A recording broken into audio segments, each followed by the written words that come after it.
बिस्मिल्लाहिर्रहमानिर्रहीम। अस्सलाम वालेकुम नाज़रीन, आप यूट्यूब चैनल देख रहे हैं। मैं इमरान खान हूँ। आज नाज़रीन बड़ा इंपॉर्टेंट दिन है इस लिहाज से कि पंजाब बार के इलेक्शंस हैं। मुकाबला एक मरतबा फिर इमरान खान साहब के हमायतियों में और मुखालिफों में। पाकिस्तान में कहीं भी सियासत होना, अब यही दो चीज़ें बची हैं, या तो इमरान खान के हमायती बचें या उनके मुखालिफ बचें। और ये इलेक्शन हो रहा है जनाब पंजाब बार कौंसिल का। इस पर पाकिस्तान तहरीक इंसाफ की सियासत पर भी असर पड़ता है, क्योंकि ज़्यादातर मामला जो हैं सियासत के आजकल अदालतों में चले जाते हैं। और अदालतों में जहाँ पे वकला तंजीमें किसी पॉलिटिकल पार्टी की तगड़ी होती हैं, वहाँ उन्हें कुछ फ़ायदा भी होता है इस बात का, नाइंसाफ़ियों से बचने में उनको मदद भी मिलती है।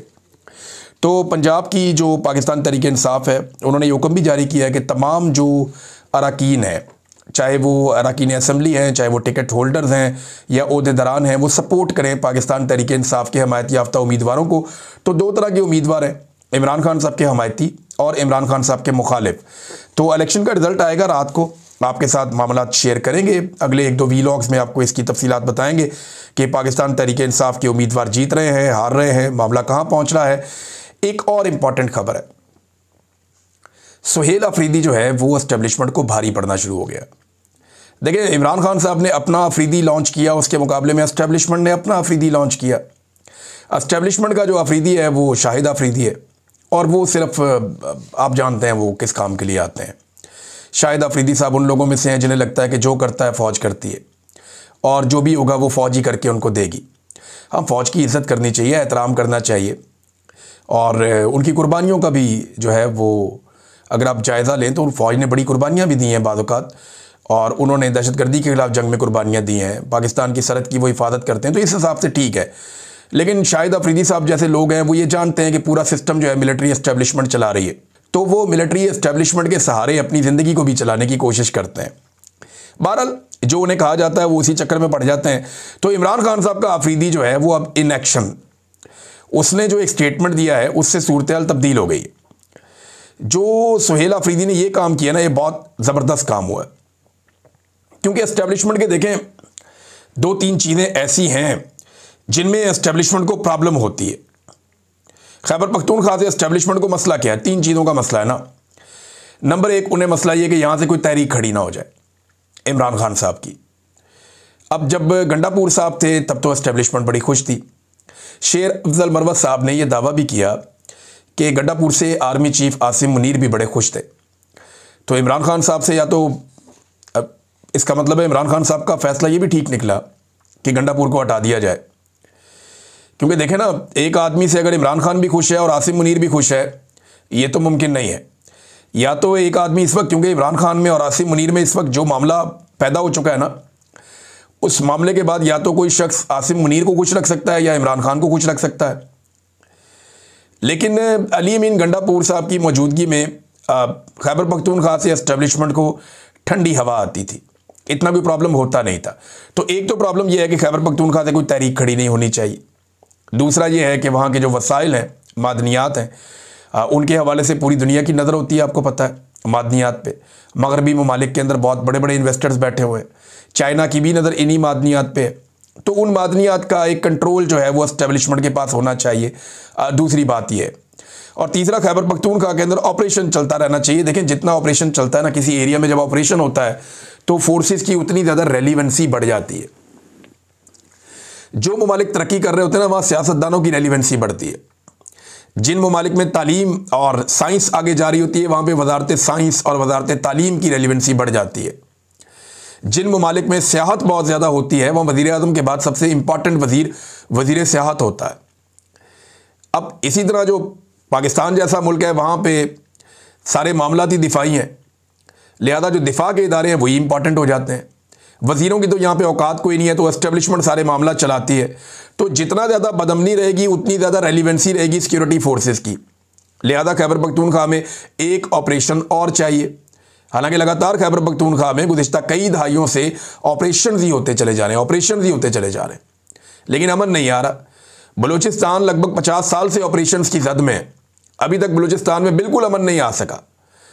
जो अकबर बुगटी को कत्ल किया गया, उसके बाद यह दावा किया गया कि अब बलूचिस्तान कंट्रोल में आ गया। 10,000 से ज़्यादा लाशें उसके बाद उठाई गई हैं, पूरी की पूरी ट्रेन अगवा हो गई थी। बलूचिस्तान में तो ऑपरेशन से मना भी कोई नहीं करता, हुकूमत भी इनकी अपनी है, निज़ाम भी इनका अपना है, लेकिन आज बलूचिस्तान की सड़कों पे कोई शख्स गुजर नहीं सकता।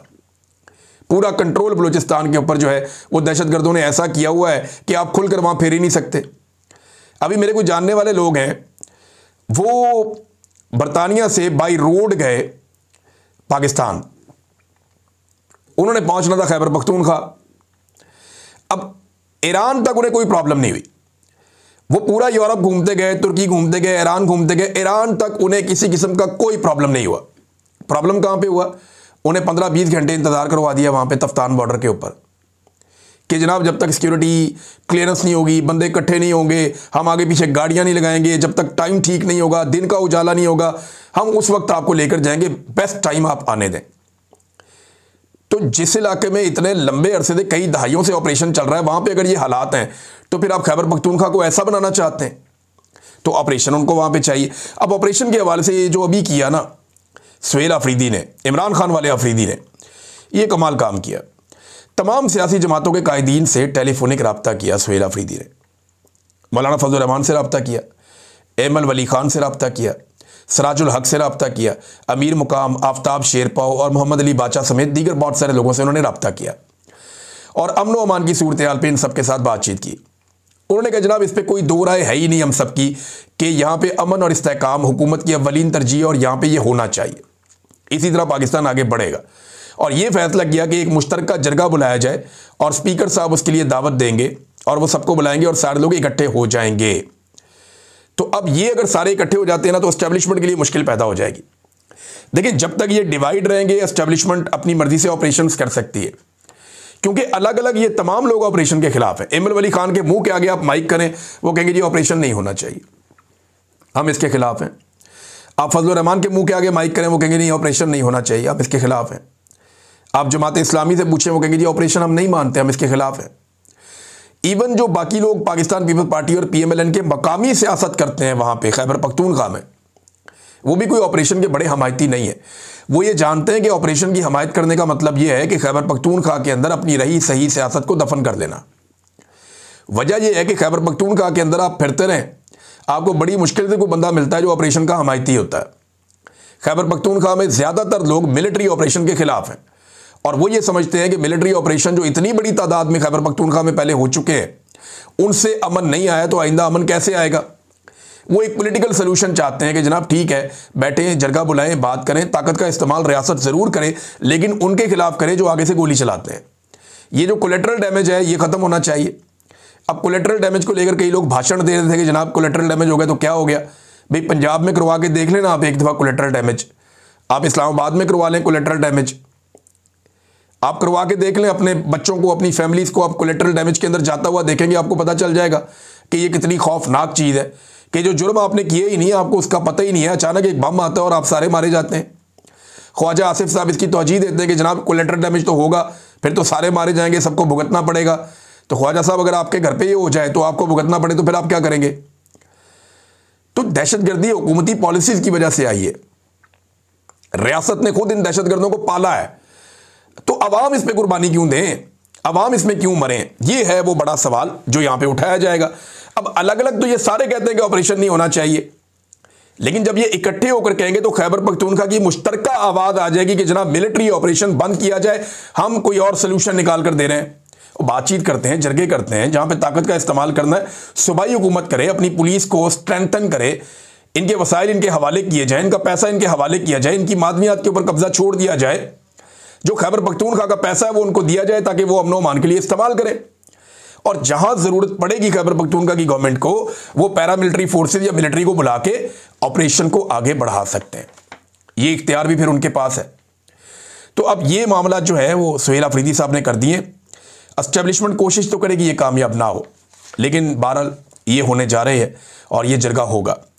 नाज़रीन, 27वीं आईनी तरमीम के हवाले से कुछ लोगों ने दावा किया, जिनमें एक दावा जो है वो किया गया फजल रहमान साहब की पार्टी के एक सीनियर रुकन है जो बड़े मशहूर हो गए थे 26वीं आईनी तरमीम के दौरान भी, उन्होंने भी वो दावा किया और फैसल चौधरी साहब ने भी ये दावा किया और फजल रहमान साहब की पार्टी ने भी ये दावा किया, कुछ और लोग भी ये दावा कर रहे हैं कि 27वीं आईनी तरमीम पीर को लाई जा रही है। और ये एक्सटेंशन से पहले शायद इसे मुकम्मल किया जाएगा। देखिए, अगर 27वीं आईनी तरमीम आ जाती है ना, तो एक चीज़ आप सबको याद रखनी चाहिए कि अदालतों का अमली तौर पे वजूद बिल्कुल ख़त्म हो जाएगा। अभी तो अदालतें सिसक रही हैं ना, बहुत सारी ऐसी चीज़ें जो 26वीं आईनी तरमीम में एस्टेब्लिशमेंट नहीं करवा पाई, वो अब 27वीं आईनी तरमीम में हो जाएंगी। मैंने आपको बहुत पहले एक बात कही थी कि 26वीं आईनी तरमीम के बाद 27वीं आईनी तरमीम आएगी और असल तरमीम वही होगी। ये 26वीं आईनी तरमीम सिर्फ इसलिए की गई है ताकि 27वीं आईनी तरमीम का जो एक्चुअली करना चाह रही है एस्टेब्लिशमेंट, उसका रास्ता खुल जाए, और वो रास्ता अब खोला जा रहा है। यानी नंबर पूरे करने थे ना, तो 26वीं आईनी तरमीम के जरिए से आईनी बेंच बनाया गया। अब उस आईनी बेंच ने नंबर पूरे करने के लिए जो मखसूस नशिस्तें थीं पाकिस्तान तहरीक इंसाफ की, वो माले गनीमत के तौर पे बाकी सारी पॉलिटिकल पार्टीज में बांट दी। अब उन सब के पास अपनी अपनी मखसूस नशिस्तें आ गई। अब एस्टेब्लिशमेंट को जो है वो छापे मारने की ज़रूरत नहीं पड़ेगी। अब एस्टेब्लिशमेंट चादर और चारदीवारी के तकद्दुस शायद पामाल ना करना पड़े। अब उन्हें बहुओं, बेटियों और माओं को अगवा करने की ज़रूरत नहीं पड़ेगी। पार्लियामेंट लॉजेस और पार्लियामेंट हाउस के अंदर नकाब पोशों को दंदनाते हुए आने की ज़रूरत नहीं पड़ेगी। लोगों के बच्चे अगवा करने की ज़रूरत नहीं पड़ेगी। अरकान असम्बली को ख़रीदने और उनको दबाव में लेने की ज़रूरत नहीं पड़ेगी, क्योंकि मखसूस नशिस्तों का तोहफ़ा आईनी बेंच दे चुका है।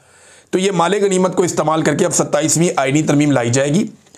और इस्लामाबाद से जो लोग इतला दे रहे हैं वो ये इतला दे रहे हैं कि जिन लोगों ने 27वीं आईनी तरमीम को पास करवाना है, उन्हें पता ही नहीं है कि इस तरमीम के अंदर क्या लिखा हुआ है। बस ये आएगी और पास हो जाएगी, और कोशिश ये है कि ये काम एक्सटेंशन से पहले हो जाए। अब देखते हैं कि क्या होता है। बहरहाल ये कुछ लोगों का दावा है, वो दावा मैंने आपके सामने रख दिया है। दावा करने वाली जो मेन शख्सियत है वो कामरान मुर्तज़ा साहब हैं, फजलुर रहमान साहब की पार्टी के। नादरीन, अमरीकी जहाज़ आने के बाद जब अमरीकी तेल पहुंचा पाकिस्तान में, तो मैंने आपसे कहा था कि पाकिस्तान में तेल या तो महंगा होगा या पाकिस्तानी हुकूमत अपने बजट में से कट लगा के अमेरिका को खुश करने की कोशिश करेगी ये तेल लेने के लिए। लेकिन मेरा जो पहला अंदाज़ा है वो ठीक निकला।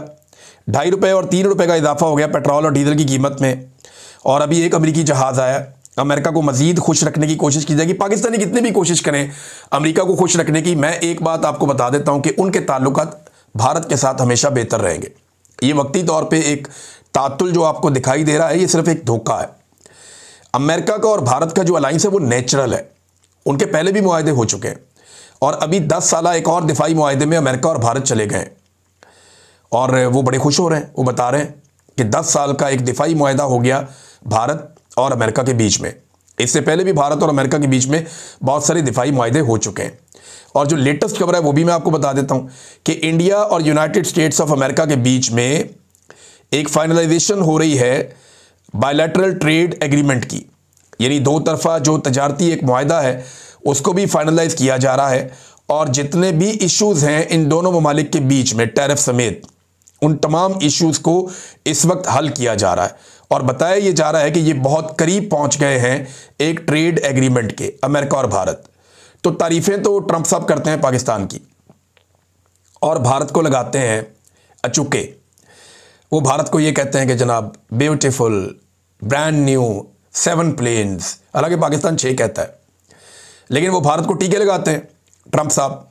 लेकिन उसके बदले में भारत के साथ एक दिफाई मुआहदा भी कर लिया, और भारत के साथ एक ट्रेड एग्रीमेंट भी करने जा रहे हैं जो बहुत करीब पहुंच गए हैं। तो पाकिस्तान को क्या मिला? पाकिस्तान को कुछ नहीं मिला, सिर्फ तारीफें मिली हैं। और पाकिस्तान से अमेरिका को चाहिए क्या? एक तो इसराइल के लिए खतरात ख़त्म करने हैं, यानी जो फोर्स जाएगी।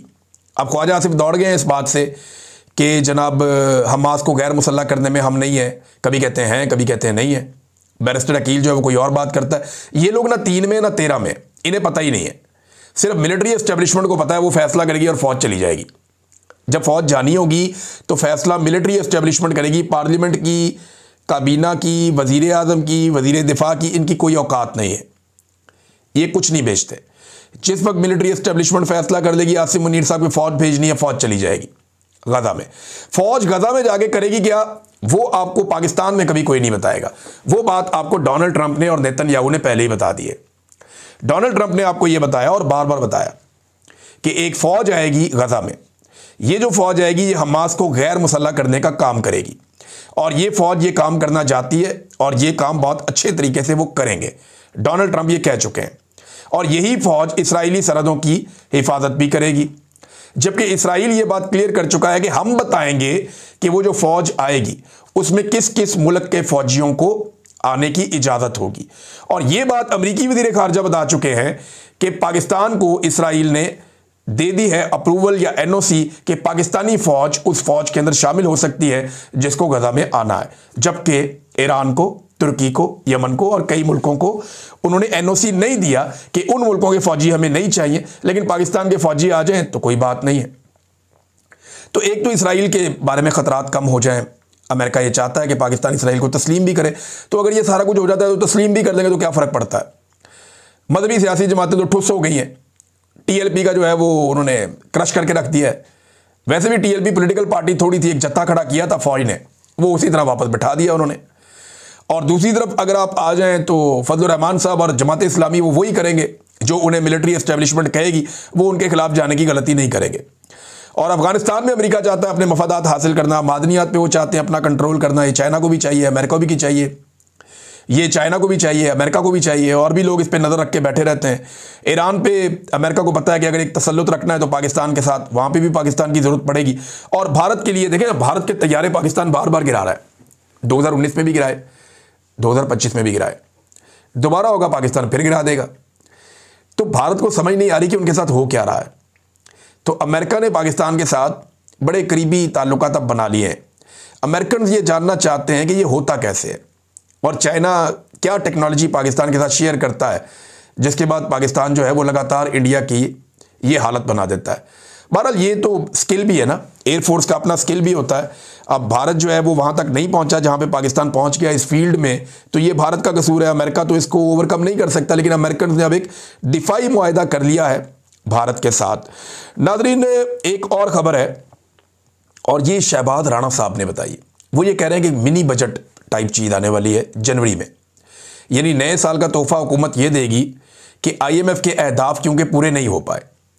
आईएमएफ ने जो जो हदफ दिए थे कि जनाब आप इतना पैसा इकट्ठा करेंगे पाकिस्तान से, वो हो नहीं पा रहा।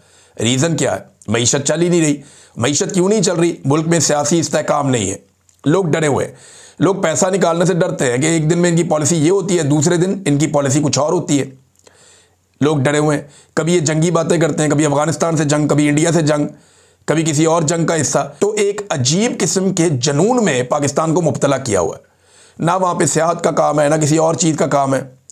तो इसलिए जो है वो आईएमएफ के अहदाफ पूरे नहीं हुए। जो हुनरमंद लोग हैं वो पाकिस्तान छोड़ कर जा रहे हैं, जिनके पास पैसा है वो पैसा लेकर पाकिस्तान से बाहर भाग रहे हैं और पाकिस्तान के अंदर इन्वेस्टमेंट लाने के लिए कोई तैयार नहीं है। और जिन लोगों के पास कोई पैसा है वो दबाकर बैठे हुए हैं कि जनाब हालात बेहतर होंगे तो हम पाकिस्तान में पैसा निकाल के कारोबार करेंगे। जब कारोबार ही नहीं हो रहा तो हुकूमत पैसा कैसे इकट्ठा करेगी? अब पैसा इकट्ठा करने का एक ही तरीका रह गया ना, लोग जिंदा रहने के लिए जो चीज़ें इस्तेमाल करते हैं या अपने रोज़मर्रा की ज़िंदगी में जो चीज़ें ज़रूरी हैं इस्तेमाल करने की, उन पे इतना टैक्स लगा दो कि 25 करोड़ आवाम का खून निचोड़ के पैसा इकट्ठा कर लो। ये वो पैसा इकट्ठा कर रहे हैं लेकिन हदफ पूरे नहीं हो रहे। अब जब हदफ पूरे नहीं हो रहे तो फिर जनवरी में एक नए टैक्सेस की भरमार आ रही है क्योंकि मईशत उठ नहीं पा रही। तो एक मिनी बजट की खबरें फैल रही हैं हर तरफ, वो आपको पता चल जाएगा आने वाले दिनों में। अमेरिका नाज़रीन मुबैना तौर पे एक नई जंग शुरू कर सकता है और ये जंग हो सकती है वेनेजुएला के साथ। ये जंग क्यों हो सकती है, मैं थोड़ा सा बैकग्राउंड आपको बताता हूँ। एक तो वेनेजुएला में बहुत सारी मादनियात हैं, तेल है, बहुत सारे मादनी ज़खायर हैं जिसके ऊपर अमेरिका की लाजमी बात है, उनका एक इंटरेस्ट होगा कि ये हमें मिल जाए। इतनी दूर दूर अमेरिका जाता है अपनी मादनियात के लिए, तो अपने आसपास छोड़ेगा वो? ये अमेरिका से बिल्कुल, अगर मैप में आप नीचे देखें तो मैक्सिको से नीचे आते हुए यहाँ पे एक बड़ा इंपॉर्टेंट मुल्क है समंदर के किनारे, वेनेजुएला। ऊपर हेटी भी है, क्यूबा भी है। तो ये जो वेनेजुएला है इसके बारे में खबरें आ रही हैं कि जनाब यहाँ पे कोई जंग जैसी कैफियत पैदा होने जा रही है और अमरीकी फ़ौजियों ने कुछ तैयारी व्यारी भी की है, इसके बारे से भी कोई इतलात आई है। तो अमरीकी फ़ौजी तैयारियों के बाद वेनेजुएला का जो सदर है मोटोरो, उसने रूस से हंगामी तौर पे फ़ौजी इमदाद की दरख्वास्त की है और रूस से कहा है हमें मिसाइल भी दिए जाएँ, जहाज़ों की मरम्मत की जाए, हमें रडार्स भी दिए जाएँ, उनकी मरम्मत किया जाए। चीन और ईरान से भी उन्होंने कहा जी हमें मदद दें क्योंकि अमेरिका हमारे ऊपर हमला कर सकता है। तो दूसरी तरफ अमेरिका भी जानता है कि रूस को रोकना कैसे, और इसके लिए पेंटागन ने फौरी तौर पे ये अप्रूवल दे दी है कि यूक्रेन को लॉन्ग रेंज टॉम हाक मिसाइल दे दिए जाएं। अब सिर्फ डोनाल्ड ट्रंप ने अप्रूवल देनी है और मिसाइल वहाँ चले जाएंगे। यानी अगर रशिया मदद करता है वेनेजुएला की तो अमेरिका बहुत सारे मिसाइल जो हैं वो पहुंचा देगा यूक्रेन को, तो उसके बाद क्या रूस अपने जो लॉन्ग रेंज मिसाइल हैं उनका इस्तेमाल नहीं करेगा? रशिया भी करेगा, फिर बहुत तबाही होगी और इसका नतीजा जो है सबको भुगतना पड़ेगा। और वेनेजुएला में रशिया अगर अपने हथियार देता है तो इसका खुमियाजा फिर अमेरिका को भुगतना पड़ेगा। तो ये एडवेंचर किसी काम नहीं आएगा। एक्चुअली वेनेजुएला में करना क्या है, एक रिजीम चेंज करना है अमेरिका ने, और वो किस लिए करना है इधर मैं आपको खबर दे देता हूँ। ये एक खातून है, इनका नाम है, अपोजिशन लीडर है आजकल, मारिया कोरिना। इनको अमन का नोबेल इनाम भी दिया गया कुछ अर्सा पहले, और ये बताया गया इन्होंने डिक्टेटरशिप के खिलाफ बड़ी ज़बरदस्त इनकी खिदमात थी, तो इनको ये इनाम दिया गया है। अब अमेरिकी हुकूमत ये चाहती है कि वेनेजुएला का जो इस वक्त का रिजीम है उसको तब्दील करके इस खातून को लाकर बिठा दिया जाए, और इस खातून ने वेनेजुएला की मादनियात, तेल और दीगर वसाइल तक अमेरिका को रसाई देने की हामी भी भरी हुई है। जो मौजूदा हुकूमत है उन्होंने भी कहा ट्रंप से कि आओ बैठो बात करते हैं इस बारे में, अगर आपको वसाइल तक आना है तो, लेकिन ट्रंप ने फिर इनकार कर दिया। उन्होंने कहा नहीं, अब तो यानी जो नज़र आ रहा है वो रिजीम चेंज ही होगा। और अपना जो नोबेल इनाम है वो भी इस खातून ने डोनाल्ड ट्रंप के नाम कर दिया था, तो अब तो रिजीम चेंज पक्का है। फिर डोनाल्ड ट्रंप को जो नोबेल इनाम है वो बहुत पसंद है, और जिस खातून को मिला उसने वो अपना नोबेल इनाम जो है वो डोनाल्ड ट्रंप के नाम भी कर दिया था। तो अब फौजी ऑपरेशन ही एक रास्ता है जिससे जो है वो वहाँ पे रिजीम चेंज किया जा सकता है, और इस तरीके से वो कोशिश करेंगे। जनाब, हमने इंसानों की जानें बचाई हैं, हमने वेनेजुएला को आज़ाद करवाया। अमेरिका के एक लीडर भी हैं जिन्होंने इस बारे में एक ट्वीट किया है बड़ा इंटरेस्टिंग, और उसमें उन्होंने ये लिखा है कि वेनेजुएला विल बी फ्री, ये उन्होंने लिखा। और ये रिप्रेजेंटेटिव है अमेरिकन कार्लोस ए जेमेनेज, तो इन्होंने जनाब ये लिखा है। तो अब देखते हैं कि ये जंग होती है या नहीं होती। बहरहाल पाकिस्तान की जानिब से तो बार बार दबाव डाला जाता है कि डोनाल्ड ट्रंप को अमन का नोबेल इनाम ज़रूर दिया जाए। अब तक के लिए इतने, अपना ख्याल रखिएगा, अपने इस चैनल का भी। अल्लाह हाफ़िज़।